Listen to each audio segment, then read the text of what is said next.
Hi everyone, welcome back.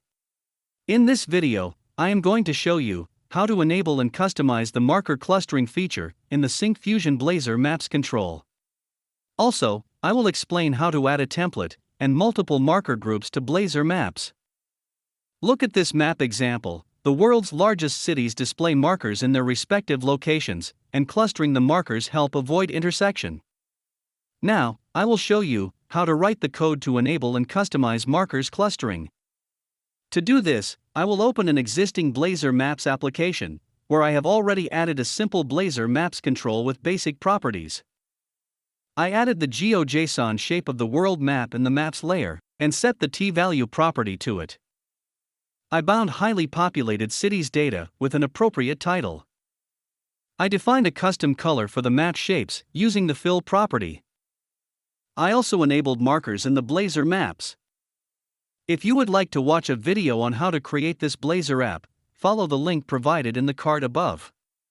You can also find a reference link in the description below. Now, I will run this example by pressing F5. You can see the Blazor map rendered with markers. You will also notice many overlapping or intersecting markers. To avoid this, use the Allow Clustering property. For that, first, I add the Maps Marker Cluster Settings tag, and define Allow Clustering property with the value true. Then, I add the Shape property with the appropriate type.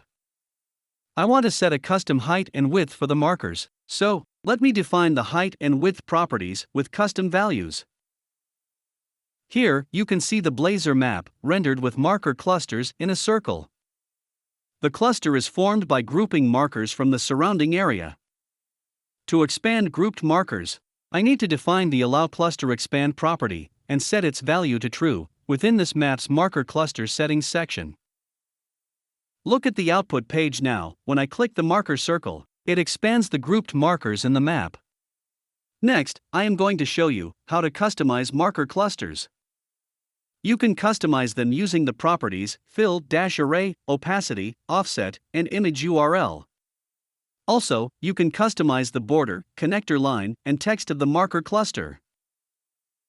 I want to apply a custom color and width to the marker cluster text and connector line, so I define the Maps Layer Marker Cluster Connector Line settings and Maps Layer Marker Cluster label style within this Maps code. Then, I add color and width properties with custom values. Also, I define fill property with appropriate color code to apply color for the marker cluster. Now, the marker cluster text and connector lines in the output are displayed with the custom color and width. Okay, to continue further, I am going to remove marker clustering code from the Blazor Maps code. Next, I will show you how to add multiple marker groups to the Blazor Maps control. First, I need to define one more Maps marker inside the map code. Then, I add the visible, data source, t-value, height, width, and shape properties with appropriate values. I am going to show the cities in United States and India, so, first let me remove the existing map data list from the code section, and create two lists, cities in US, and cities in India of country data type, and assign an array of objects to the lists. Finally, I will assign these list variables to the data source property. And here, you can see the map displaying two types of markers. Next, I will show you how to add a template to the markers. I am planning to show continent names in the map, so let me define the marker template within this Maps Marker section. To add the text, I add division element with the text, North America and Asia. Then, I define a few CSS styles for the template. Looking at the output now, the text North America and Asia is shown in the Blazor map. Okay, that's it. In this video, we have seen how to enable and customize marker clusters in the Blazor Maps component. We saw how to add a template and multiple marker groups. If you would like to see a working example of the map in this video, you can download it from the GitHub link in the description below.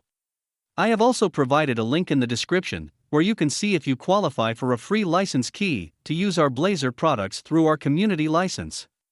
If you found this video useful, Don't forget to click the like button and subscribe to our channel to watch more videos like this. Thanks for watching.